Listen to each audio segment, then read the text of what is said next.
السلام علیکم ناظرین، آپ دیکھ رہے ہیں ZAH نیوز. میں ہوں ظہیر احمد. ناظرین، کل 23 جون کو عامر لیاقت صاحب کی باڈی کو دوبارہ سے نکالا جائے گا اور ان کا پوسٹ مارٹم کیا جائے گا. اس حوالے سے سوشل میڈیا کے اوپر، یوٹیوب کے اوپر کافی سارے لوگ جو ہیں وہ خبریں پھیلا رہے ہیں کہ پتہ نہیں ان کی باڈی کو نکالا گیا، پھر ان کو وہاں پہ فلانا اینکر تھا، اس نے کیا دیکھا. ابھی تک کچھ ایسا نہیں ہوا. آپ کبھی خدا را کسی ایسی خبر کے اوپر کان مت دھرا کریں جس کے اندر ریومر ہو، جھوٹ ہو. یہ صرف اپنے ویوز بنانے کے لیے جو ہیں وہ اس قسم کی خبریں پھیلائی جاتی ہیں اور بتائی جاتی ہیں اور بتانے کی کوشش کی جاتی ہے اور بڑے ڈھٹائی کے ساتھ جھوٹ بولا جاتا ہے. تو اس حوالے سے خبریں نہ پھیلائی جائیں. بلکہ ایک مثال ایسی ہے کہ فلم سٹار آصف خان صاحب ہیں، ان کا میں نے انٹرویو کیا تھا ایک دفعہ.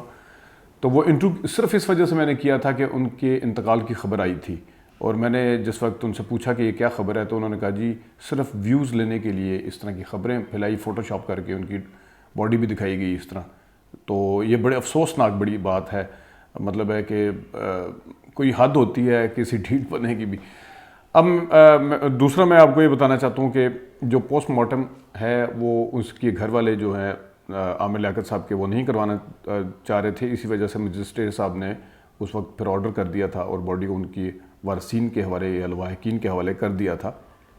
مگر اس کے بعد ایک شہری جو تھے، عبدالاحد غالباً ان کا نام ہے، پیٹیشن لے کر گئے کورٹ کے اندر. انہوں نے کہا جی وہ کریں. تو نہ چاہتے ہوئے ان کے گھر والوں کے دکھ کو انسان سمجھ سکتا ہے کہ جس کو تازہ تازہ دکھ ملا ہو اور دوبارہ سے اس کو ایک قسم کا دوبارہ سے نکالنا. ظاہر ہے پہلے اس وجہ سے نہیں کروائی انہوں نے کہ وہ اس حق میں نہیں تھے، مذہبی پوائنٹ آف ویو سے یا دوسرے پوائنٹ آف ویو سے بھی کس طرح تکلیف ہوگی. لیکن دوبارہ سے نکالنا تو یہ ڈبل آپ اس سے کہہ لیں گے پین سے، اور زخم کو تازہ کرنے والی بات ہے. ایک بات تو یہ ہے. اب کہا یہ جا رہا ہے کہ انصاف کے تقاضے تبھی پورے ہوتے ہیں کہ کیونکہ مسٹریس ڈیتھ ہے تو انصاف کے تقاضے تبھی پورے ہوتے ہیں کہ پتہ چلے کہ ان کا کہیں مرڈر تو نہیں ہوا.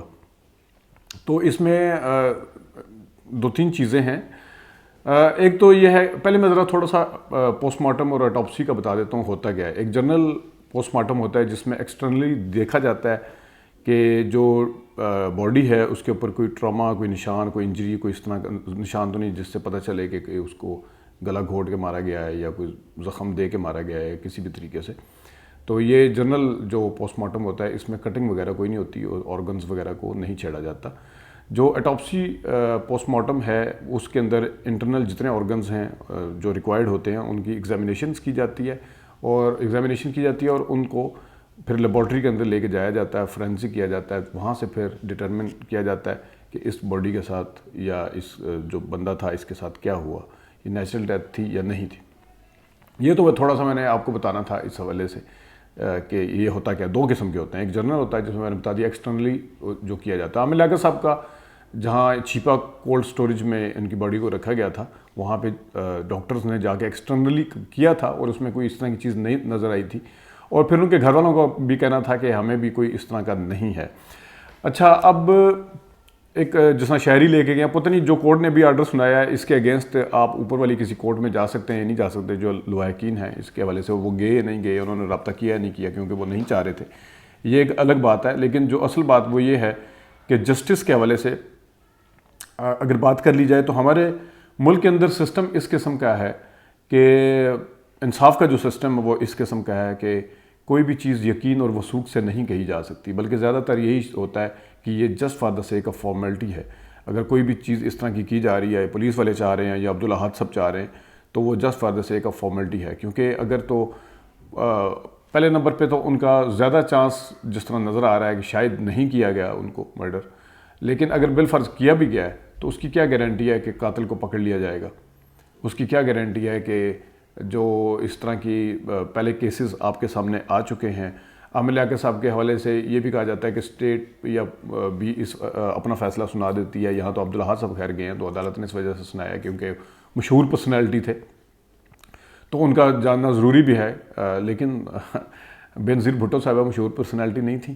بینظیر بھٹو صاحبہ کیا تو بالکل پتہ تھا، ان کا تو چلے ڈیتھ ہوئی ایک کمرے کے اندر، ان کا تو پتہ تھا کہ پہلے ایک گولی چلی، 2 گولیاں چلی، اس کے بعد ایک دھماکہ ہوا، اس کے بعد پھر اس میں سسپیشیس چیز یہ تھی کہ جو ڈاکٹر سے انہوں نے کہا گیا کہ جو فیٹل انجری ہے ان کی فرسٹ جو اس میں دیکھا گیا لیکن وزارت داخلہ نے اس وقت کہا کہ جو لیورپول ہے اس کا گاڑی کا سن روف کا وہ ان کے سر کے اوپر ہٹ کیا اور جس کی وجہ سے ان کی ہوئی ڈیتھ. لیکن زرداری صاحب کو کیوں کسی نے مجبور نہیں کیا تھا, ان کے ہسبینڈ کو کیوں کسی نے مجبور نہیں کیا تھا؟ اس ٹائم کوئی احد صاحب کیوں نہیں تھے سامنے جو آ کے کہتے کہ ان کا پوسٹ مارٹم کروایا جائے؟ تو مشہور شخصیات کی اگر آپ بات کرتے ہیں تو بینظیر بھٹو صاحبہ سے بڑی کون سی شخصیت تھی؟ پھر اس وقت بھی اسٹیٹ کو اپنی رسپانسبلٹی لینی چاہیے تھی اور بتانا چاہیے تھا. دوسری مثال ہے سمیع الحق صاحب کی. مولانا سمیع الحق صاحب کو سب کو پتہ اسٹیب کیا گیا اور ان کے گھر والوں نے بھی اسی طرح اجازت نہیں دی تھی. انہوں نے کہا تھا کہ مذہبی پوائنٹ آف ویو سے بھی ٹھیک نہیں اور وہ نہیں چاہتے کہ کریں. اچھا اب جب اسٹیب کیا جائے تو پھر تو سب کو پتہ ہے نا کہ کیا گیا, ان کو مرڈر کیا گیا. تو ایک تو ان کو مجبور نہیں کیا گیا پوسٹ مارٹم کے لیے, ان کو کیوں نہیں کیا گیا تھا؟ وہ بھی تو مشہور لیڈر تھے. دوسرا یہ ہے کہ جب ایک چیز پتہ ہے, چلے بینظیر بھٹو صاحبہ کے حوالے سے ایک لیورپول بھی تھا اور ایک وہ بھی تھا کہ ان کو گولی لگی ہے. اس میں تو آٹوپسی کی بھی ضرورت تھی جو کہ نہیں کی گئی اور اس ٹائم مجبور نہیں کیا گیا. لیکن جو سمیع الحق تھے, سمیع الحق صاحب کا تو اوپن سیکرٹ ہے. اس میں اب یہ دیکھا جا سکتا ہے کہ جو اسٹیب کیا گیا تھا اس کے اوپر زہر لگا ہوا تھا یا نہیں لگا ہوا تھا یا کتنے فاصلے سے مارا گیا. لیکن یہ تو پکا پتہ ہے نا کہ ان کو مرڈر کیا گیا. تو کدھر ہے وہ اس کا انصاف, کہاں ہے؟ کیا اپنے نتیجے تک حتمی اس تک پہنچا وہ کیس, منطقی انجام تک پہنچا وہ کیس؟ نہیں پہنچا. تو یہ ہے جو یہاں پہ ہمارے ہاں انصاف کا نظام ہے. باقی ہم سمجھ سکتے ہیں کہ بہت پینفل عمل ہے, جس طرح میں نے پہلے بتایا ہے, ان کے گھر والوں کے لیے, سب کے لیے. لیکن اب کیا جا سکتا ہے کہ اگر کوئی فیصلہ سنایا تو اس کے آگے کورٹ میں بھی جانا چاہیے تھا. لیکن خدا را ابھی ان کا 23 جون کو وہاں سارا کچھ ہونا ہے. لیکن اس سے پہلے جو خبریں پھیلائی جا رہی ہیں, پتہ نہیں کبھی کچھ اور پتہ نہیں, اللہ جانتا ہے کہ اس کے بعد جب یہ سارا سلسلہ ہوگا, سارا نظام ہوگا تو پولیس کے حفاظتی اس میں. لیکن بہرحال اس کے بعد کیا باتیں بنائی جائیں گی, کیا کہا جائے گا, تو یہ مزید ایک تو کل کا دن جو ہے وہ بھی ظاہر ہے ان کے گھر والوں کے لیے, بچوں کے لیے خاص طور پہ, اور سابقہ بیوی کے لیے بھی ہے, جو بھی ان کے بھائی رشتہ دار اگر کوئی زندہ ہیں ان کے لیے تو ایک تکلیف دہ عمل ہے ہی ہے. لیکن اس کے بعد جو یہاں پہ طوفان بدتمیزی برپا ہوگا میڈیا کے اوپر اور اس پہ سوشل میڈیا پہ, وہ ایک الگ ہے. ہر کوئی اپنی سٹوری سنا رہا ہوگا بیٹھ کے, ہر کوئی بتا رہا ہوگا کہ یہ ہو گیا, وہ ہو گیا, پتہ نہیں کیا, ایسے جھوٹ بولے جائیں گے, ایسے گھڑی جائیں گی باتیں کہ اب کیا بندہ کر سکتا ہے. ہمارے معاشرے میں ایک ٹرینڈ بن گیا ہے, اور یہ خاص طور پہ جہاں اس کے فائدے ہیں سوشل میڈیا, وہاں پہ یہی نقصان ہے کہ ویوز لینے کے لیے انسان کسی بھی حد تک گر سکتا ہے, کچھ بھی کر سکتا ہے, تھم نیل کے اوپر کچھ بھی گھٹیا بات کر سکتا ہے, اندر ویڈیو کے اندر کچھ بھی ایسی بات کر سکتا ہے جس سے کسی کی دل آزاری بھی ہو سکتی ہے, جس سے جھوٹ بھی ہوگا, جو پتہ نہیں کیا جائے گا. تو میری آپ سے گزارش ہے کہ جو کچھ ہوتا ہے اس کی رپورٹ جو آئے گی اسی کے اوپر اکتفا کیجئے گا.